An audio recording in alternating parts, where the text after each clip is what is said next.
신경하심으로 신앙 고백하시겠습니다. 전능하사 천지를 만드신 하나님 아버지를 내가 믿사오며 그 외아들 우리 주 예수 그리스도를 믿사오니 이는 성령으로 잉태하사 동정녀 마리아에게 나시고 본디오 빌라도에게 고난을 받으사 십자가에 못 박혀 죽으시고 장사한 지 사흘 만에 죽은 자 가운데서 다시 살아나시며 하늘에 오르사 전능하신 하나님 우편에 앉아 계시다가 저리로서 산자와 죽은 자를 심판하러 오시리라.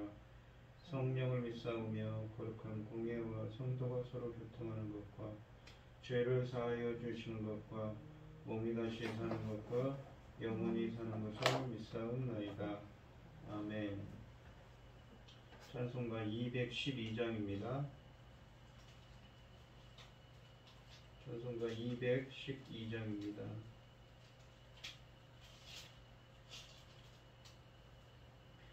겸손히 주를 섬길 때 괴로운 일이 많으나 구주여 내게 힘주사 잘 감당하게 하소서.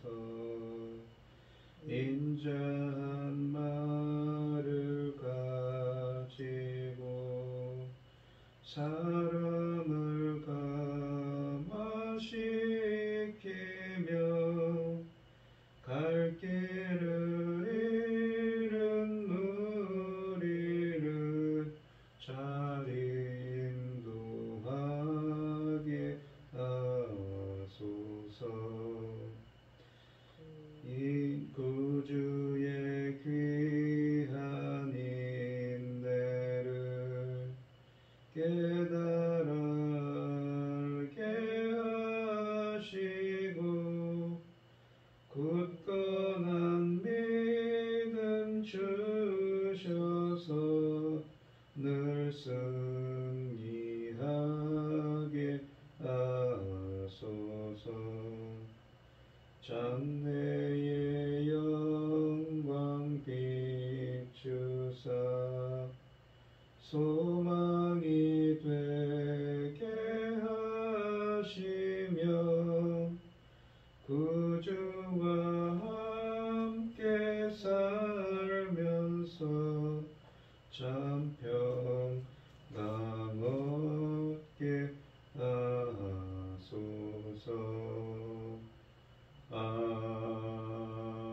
아멘.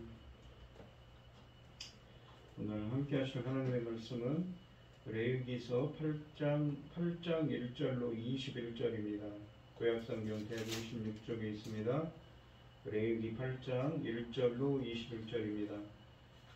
교독을 하도록 하겠습니다. 제가 먼저 읽겠습니다. 여호와께서 모세에게 말씀하여 이르시되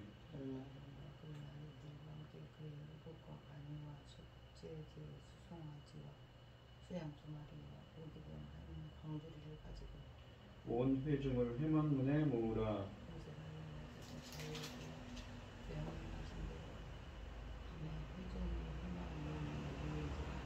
모세가 회중에게 이르되 여호와께서 행하라고 명령하신 것이 이러하니라 하고 모세가 아론과 그 아들들을 데려가서 그들을 씻기고 아론에게 속옷을 입히며 띠를 띄우고 겉옷을 입히며 에봇을 걸쳐 입히고 에봇에 장식띠를 띄우고 에봇을 몸에 메고 흉패를 붙이고 흉패에 은과 금링을 넣고 그의 머리에 관을 씌우고 그 관 위 전면에 금패를 붙이니 곧 거룩한 관이라. 여호와께서 모세에게 명령하신 것과 같았더라.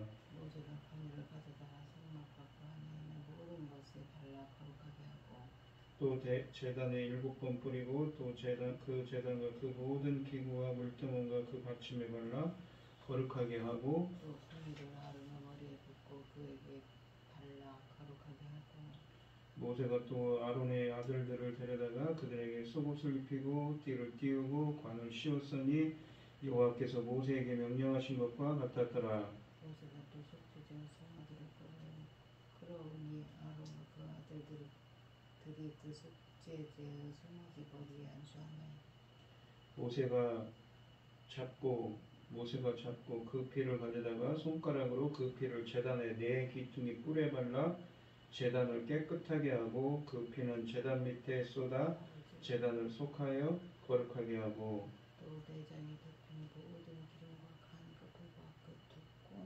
콩팥과 그 기름을 가져다가 모세가 제단 위에 부사르고 그 숫송아지 곧 그 가죽과 고기와 똥은 진영 밖에서 불살랐으니 여호와께서 모세에게 명령하신 것 같았더라. 두 번째 순양을 드릴세 아론과 그 아들들이 그 순양 머리에 안수하며 모세가 잡아 그 피를 제단 사방에 뿌리고 그 순양의 각을 떼고 모세가 그 머리 뜬 것과 기름을 불사르고 물로 내장과 정강이들을 씻고 모세가 그 순양의 전부를 제단 위에서 불사르니 이는 향기로운 냄새를 위하여 드리는 번제로 여호와께 드리는 화제라. 여호와께서 모세에게 명령하신 것 같았더라. 아멘. 오늘 본문 말씀의 제목은 제사장 위임식입니다. 1절로 5절에는 회중의 회집에 대한 이야기를 하고 있습니다. 1절은 여호와께서 모세에게 말씀하여 이르시되로 시작합니다. 이 하나님 말씀의 인용 표현은 이 레위기서 앞에 보면 레위기서 1장부터 7장 말씀이 있는데 그 1장부터 7장에서 새로운 규정을 시작할 때 주로 사용되며 이 레위기서 8장 1절에서는 1장부터 7장과 구별된 새로운 내용, 그러니까 성막과 제사장 성별 그리고 위임식, 첫 공식 예배와 이때 일어난 일들에 대한 기록이 시작됨을 보여줍니다. 2절 말씀은 성막과 제사장 성별과 위임식을 위한 준비물을 기록하고 있으며 그 준비물은 출애굽기 29장 1절로 7절에서 하나님께서 모세에게 지시하신 내용을 따릅니다. 성별과 위임식 준비물은 아론과 그의 아들들, 속죄제 숫송아지, 제사장의 의복들, 순양 2마리, 관유, 무교병 한 광주리입니다. 이 준비물에서 성막을 따로 언급하지 않은 이유는 성별과 위임식 자체가 성막에서 진행되기 때문입니다. 이 성막은 이미 완성된 상태로 공식적인 제사를 위한 성별 제사를 기다리고 있는 상태입니다. 제사장의 성별과 위임식에 참여한 아론의 아들들은 나답, 아비후, 엘르아살, 이다만입니다. 출애굽기 6장 25절은 엘르아살의 아들 비느하스의 출생까지 기록하고 있고 민수기서 3장 6절에서는 그가 성소의 기구를 맡아 전쟁에 참여하는 모습을 기록하고 있지만 그가 첫 번째 제사장 성별과 위임식에 참여한 것으로 보이지는 않습니다. 관유를 만드는 제작 방법은 출애굽기 30장 22절로 33절에 기록되어 있으며 실제 제작은 출애굽기 37장에 기록되어 있고 재료는 모략, 육개, 청포, 계피, 올리브 기름입니다.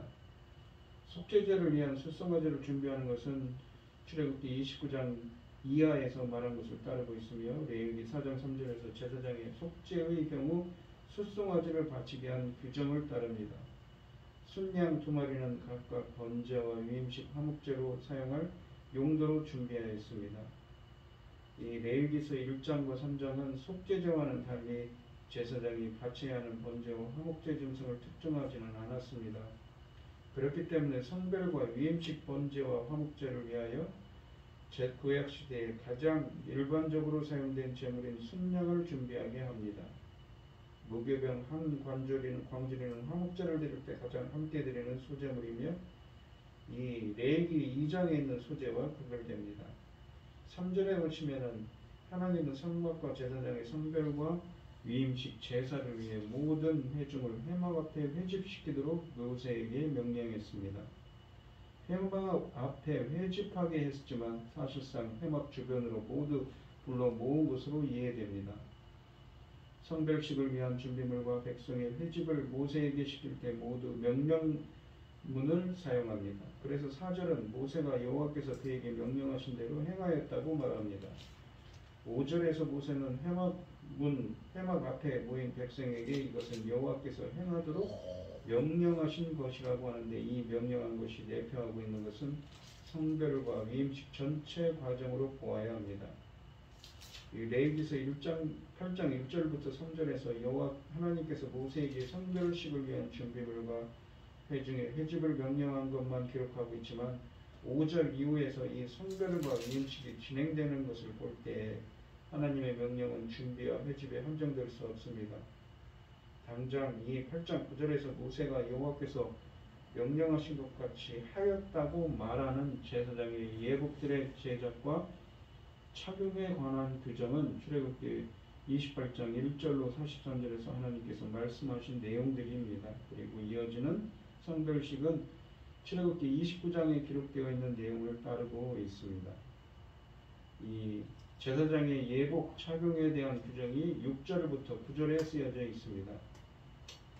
이 6절부터 9절은 출애굽기 29장에 기록된 규정에 따라 제사장의 위임식 중에 첫 번째 의식을 진행하고 있습니다. 이 첫 번째 의식은 아론과 그의 아들들을 씻기고 제사장 예복을 입히는 것이며, 그 규정을 출애굽기 29장에 쓰여진 규정을 따르고 있습니다. 제사장은 신발에 관하여 언급하지 않습니다. 그 이유는 제사장을 신을 신지 않고 사역했기 때문입니다. 6절은 먼저 아론과 그의 아들들을 물로 씻깁니다. 이 1절부터 5절에서 이미 이들을 회막문 앞에 데려오게 하였고 그곳에서 씻기고 있기 때문에 그들을 씻긴 물은 성막들 안에 있는 물두멍이 물이었습니다. 이 출애굽기 38장 8절은 물두멍 만든 것을 간단하게 기록하며 부살레리 물두멍을 회막문에서 수종드는 여인들의 거울로 만들었다고 합니다. 물두멍의 용도는 제사장이 성막에서 사역을 시작하기 전에 손과 발을 씻는 것이었습니다. 이 7절로 9절은 또한 이 물두멍은 아론과 그의 아들들을 물두멍에 물로 씻길 때에도 이런 의도가 배경에 깔려 있었습니다. 7절로 9절은 모세가 아론에게 대제사장의 예복을 입히는 과정을 기록합니다. 이 하나님께서 모세에게 말한 것을 따르고 있습니다. 대제사장이 입는 예복은 그가 성막에서 사역할 때 반드시 입어야 했으며, 이 예복을 입은 이유는 이스라엘 백성을 대표하여 성소에서 하나님을 아련하고 백성을 그 하나님께로 인도하며 가는 것을 나타낸 예다. 선지자와 제사장은 모두 하나님을 섬기는 사람들이지만 이들의 섬김에는 이 차이가 있습니다. 선지자는 하나님의 말씀을 백성에게 전달하는 역할을 한다면, 제사장은 성전 사역은 이 백성을 하나님의 임재 앞으로 데려가는 역할을 합니다. 물론 죄 때문에 백성을 직접 데리고 성전 안으로 들어갈 수는 없고 그들을 대신하여 하나님 앞으로 들어가는 것이지요. 이 옷들을 입고 사역을 처음 시작하는 위임식에서 모세는 제사장과 그들의 옷을 성별하기 위해 성막 성별에 사용한 관유와 번제단에서 피를 취하여 바르는 파격적인 의식을 취합니다. 제사장의 의복이 그만큼 중요하기 때문인 것이지요. 제사장을 위한 옷과 부착물은 모두 8개입니다. 이 중에서 에봇, 판결 흉패, 에봇 받침고봇, 그리고 여호와께 성결패는 대제사장이 성소에 들어가서 사역할 때만 입고 부착한 것들입니다. 속옷, 관, 띠, 그리고 고이는 대제사장이 성소 바깥들에서 사역하거나 평상시에 입는 옷이며, 대제사장을 제외한 다른 제사장은 이 4가지 옷들만 입었습니다. 7절 말씀은 제사장에게 에봇을 입히는 내용이 기록되어 있으며, 에봇 만드는 규정은 출애굽기 28장 6절로 14절에 기록되어 있습니다. 7절에서 이 모세가 아론에게 속옷을 입히고 띠를 띄우고 겉옷을 입히고 에봇을 걸쳐 입혔다고 합니다. 에봇은 대제사장의 가장 바깥에 있는 겉옷입니다. 에봇은 고대 이 근동 지역에서 아주 값비싼 옷을 지칭하는 말이었습니다. 이 옷을 신들의 신상에 입히기도 했기 때문에 에봇을 우리가 성경에서 보시면 우상을 지칭하는 말로도 사용했습니다. 예를 들어 보면 사세기서 8장 27절 같은 말씀이지요. 다윗의 경우는 하나님의 뜻을 분별하기 위해 에봇을 사용하였는데 이는 에봇 자체보다는 하나님의 뜻을 찾기 위해 사용하는 우림과 둠림을 에봇에 넣어 두었기 때문에 이 간단하게 에봇이라고 말했을 가능성이 더 높습니다. 에봇은 금색, 황색, 자색, 홍색, 가늘게 꼰 배실로 만들었으며 이 실들은 하나님의 성소를 지을 때 사용한 재료와 동일한 재료입니다. 이런 점을 감안하면 대제사장은 미니 성막을 입었다거나 또는 대제사장이 성막의 일부라고 표현해도 좋을 것입니다. 그리고 이것은 대제사장이 성막의 가장 핵심적인 부분과 동일한 정도의 이 거룩성을 부여받았다는 것을 보여줍니다. 이들 성막의 핵심 요소의 차이가 있다면 성막은 청색, 자색, 홍색 실로 만든 양장과 휘장과 한결같이 하나님의 그룹들이 날고 있는 모습을 그렸는데 반해 대제사장의 에봇에는 이런 모습을 새겨넣지 않았습니다. 대신에 이 호마노 2개와 판결 형태가 매달려 있었습니다. 이것들은 이 이스라엘 12지파를 대표하는 것이었습니다. 호마노 2개의 이 야곱의 12아들의 이름을 출생 순서대로 6개씩 새겨넣었다고 출애굽기 28장에 쓰여져 있습니다. 그리고 이를 금태에 물리고 에봇 어깨 견대에 붙여 달았습니다. 야곱의 12아들의 이름을 호마노에 새겨 달은 이유는 여호와 앞에서 이스라엘 12지파를 기념하는 것이었습니다. 항상 하나님께 그 백성을 항상 기억하며 달라고 간구하는 것이지요. 이에 더해 이스라엘 12지파를 기념하는 또 다른 표식이 대제사장의 에봇 가슴에 붙어있는 판결 흉패입니다. 8절에서 말하는 흉패는 출애굽기 28장에서 판결 흉패라고 부르며 판결 흉패에는 이스라엘 12지파를 상징하는 아름다운 보석 12개가 박혀 있습니다. 대제사장은 성소한 하나님께 나아갈 때마다 항상 우림과 둠림을 판결 흉패에 넣어 그 가슴 위에 있게 해야 했습니다. 우림과 둠림의 생김새는 전혀 알 수 없지만 분명한 것은 우림과 둠림은 판결 흉패에 넣을 수 있을 정도의 크기였고 하나님의 뜻을 확인하기 위해 주사위처럼 던질 수 있었다는 것입니다. 우림과 둠림을 통해 하나님의 뜻을 찾도록 주님께서는 허락했습니다. 구약 성경에서 우림과 둠림을 실제로 사용한 기록들이 여러 군데 나와서 그것을 통해서 하나님의 뜻을 여쭙고 하나님의 뜻을 알게 했다고 기록되어 있습니다. 하나님의 뜻을 돌아보고 결정하는 것에는 이 메시지가 있다고 결정할 것이라는 메시지에 있다고 할 수가 있습니다. 9절에 보시면 모세가 에봇 받침 교독과 하나님께 성결패를 아론에게 입히는 것을 기록하고 있습니다. 7절에서 모세는 에봇을 입히기 전에 속옷을 입히고 그리고 에봇 안에 받쳐 입는 겉옷을 입혔습니다. 이 겉옷을 에봇 받침 겉옷이라고 하며 이 겉옷은 청색으로 염색한 옷감으로 만들었습니다. 이 에봇 받침 겉옷 아래에 가장자리를 돌아가며 청색, 자색, 홍색 실로 석류를 수놓고 금방울을 달았습니다. 대제사장이 이를 입고 성소에 드나들 때 그 소리가 꼭 들리도록 금방울을 달았는데 그렇지 않으면 그는 죽은 것으로 판단할 수가 있었습니다. 이 성막과 제사장의 성별에 관한 내용이 10절로 13절에 쓰여져 있습니다. 이 10절로 13절에 보시면 레위기는 이 말씀은 10절로 레위기 8장 10절로 13절은 출애굽기 29장 7절로 9절과 이 상당히 유사한 규정들이 쓰여져 있는데 성막과 모든 기구와 대제사장 아론에게 관유를 부어 거룩하게 하는 내용을 기록합니다. 모세가 아론과 그의 아들들을 씻기고 난 후 먼저 아론에게 대제사장의 옷들을 입히고 이어서 관유로 성막과 아론에게 관유를 부었습니다. 이어서 모세는 아론의 아들들에게 대제사장의 제사장의 옷을 입혔습니다. 이 6절에서 아론과 그의 아들들을 물두멍에 물로 씻기는 것이 첫째 의식이고 7절로 9절에서 아론에게 대제사장의 옷들을 입히는 것은 둘째 의식입니다. 그리고 세 번째 거행된 의식은 관유를 성막과 그 안에 있는 언약궤와 진설병상 등잔대와 분향단에 바르고 번제단에 관유를 7번 뿌리고 또 번제단의 모든 기구와 물두멍과 그 받침에 발라 거룩하는 것이었습니다. 이 시편 133편 2절에 보시면 머리에 있는 보배로운 기름이 수염 곧 아론의 수염에 흘러 그의 옷깃까지 내림 같고라는 구절이 있는데 이것은 아론에게 관유를 부은 것을 염두에 둔 은유적인 표현입니다. 이 관유는 아주 특별한 방법으로 제조되었으며 오직 성막과 성구를 거룩하게 구별할 때만 사용했습니다. 그래서 이 이스라엘 백성들에게 이 관유를 사적인 용도로는 만들지 못하게 하였고 혹 이를 만들거나 이를 사람의 품에 붓는 자는 백성 중에서 끊어진다고 경고하였습니다.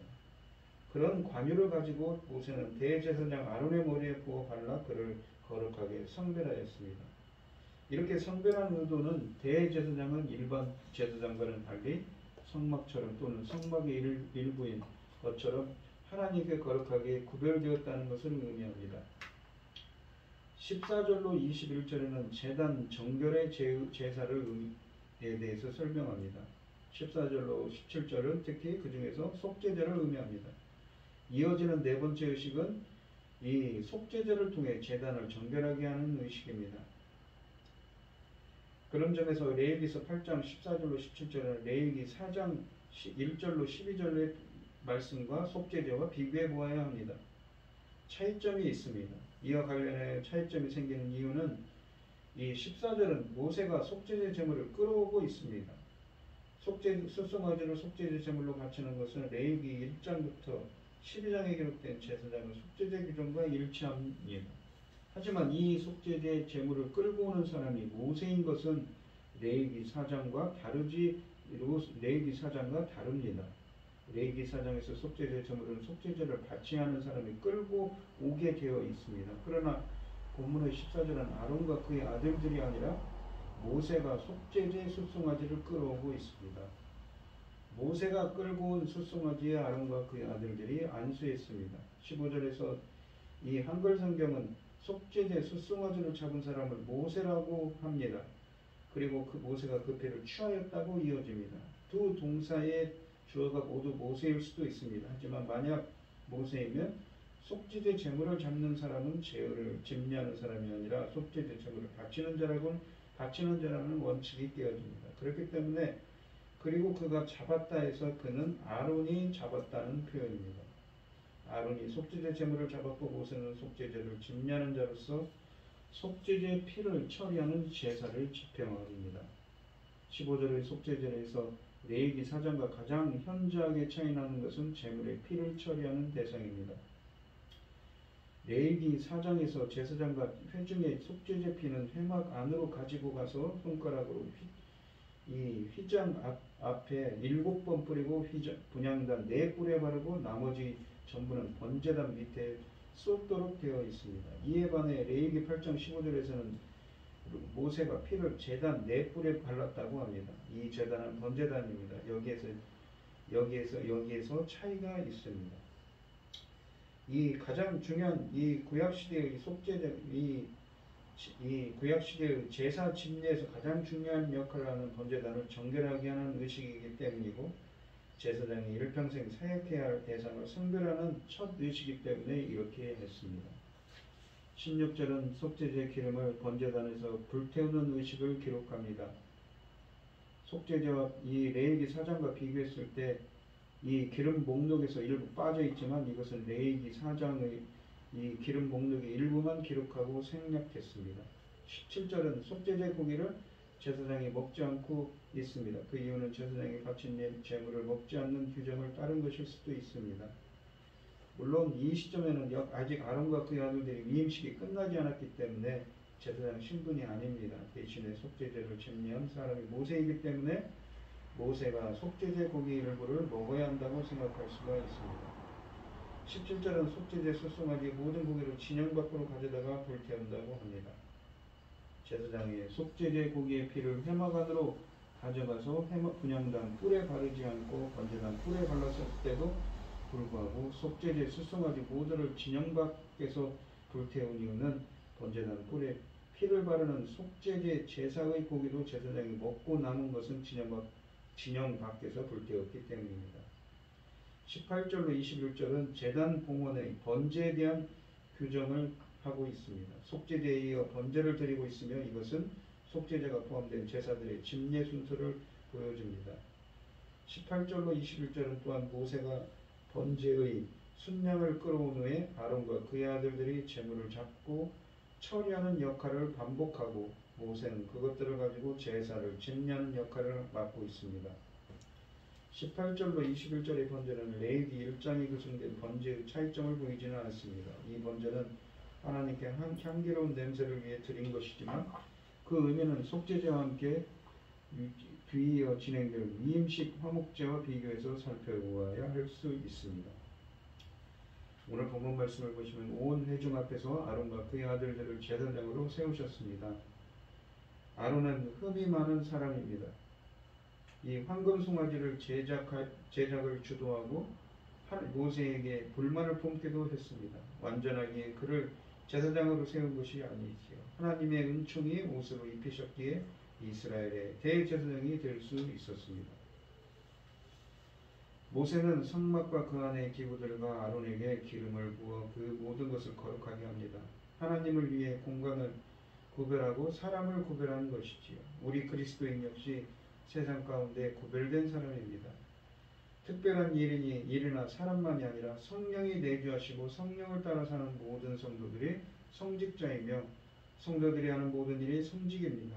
쉼없이 찾아오는 이 세상적인 것을 이겨내고 말씀으로 우리가 역사하시는 성령의 음성을 늘 청종하는 성도로 살아가게 해달라고 항상 세상과 구별된 삶을 살아가는 여러분들이 되게 해달라고 기도하는 여러분들이 되시기를 바랍니다. 기도하겠습니다. 하나님 아버지 감사합니다. 제사장의 위임식처럼 저희들도 왕같은 제사장으로서 선별된 삶을 살게 하여 주시옵소서. 이 모든 말씀 거룩하신 예수님의 이름으로 기도합니다. 아멘. 하늘에 계신 우리 아버지여 이름이 거룩히 여김을 받으시오며 나라의 마옵시며 뜻이 하늘에서 이룬 것 같이 땅에서도 이루어지이다. 오늘날 우리에게 일용할 양식을 주옵시고 우리가 우리에게 죄 지은 자를 사하여 준 것 같이 우리 죄를 사하여 주옵시고 우리를 시험에 들게 하지 마옵시고 다만 악에서 구하옵소서. 대개 나라와 권세와 영광이 아버지께 영원히 있사옵나이다. 아멘. 오늘 주신 말씀 가지고 기도할 때요 제사장의 위임식을 통하여서 단열을 뿌리며 피를 뿌리며 이 제단을 정결케 하는 의식들을 하고 있습니다. 우리들도 주님의 십자가의 보혈로 우리 더러운 것들, 부족한 것들, 연약한 것들 모두 씻어 주시옵시고 구별된 삶을 살아가는 우리가 되게 해달라고 기도하시기 바랍니다. 장마철이 되었습니다. 몸이 연약한 분들도 계신데 건강 붙들게 해달라고 기도하시고 또한 어려움을 당하신 분들 또한 경제적으로 어려운 분들 위해서 기도해 주시기 바랍니다. 각자 기도 제목을 가지고 주가 선정하시는 통성으로 기도하도록 하겠습니다. 주여 주여 주여 아버지 하나님 감사합니다. 오늘도 거룩한 제사장이 그 구별된 위임식에 관한 규정들을 배웠습니다. 하나님께서 이러한 규정들을 통해서 거룩한 단위를 뿌리고 피의 제사를 통하여서 이렇게 피뿌림을 통하여서 거룩하게 구별을 하고 성별식을 위하여서 위임식을 통해서 거룩하게 성부와 성막과 제사장을 거룩하게 구별한 이야기를 통하여서 주님의 은혜가 오시면 우리는 깨끗해질 수가 없고 더러운 것들은 죄악들은 허물들을 씻을 수 없으면 우리는 다시 한번 깨닫게 됩니다. 주님의 은혜가 필요합니다. 저희들이 주님의 이 세상 가는 구별된 삶을 살아가게 하여 주시옵시고 오직 주님만을 바라보며 주님의 뜻이 저희들을 통하여서 이루어질 수 있도록 제사장들의 삶을 살 수 있도록 저희들을 붙들어 주시고 함께하여 주시옵소서. 인도하여 주시옵소서.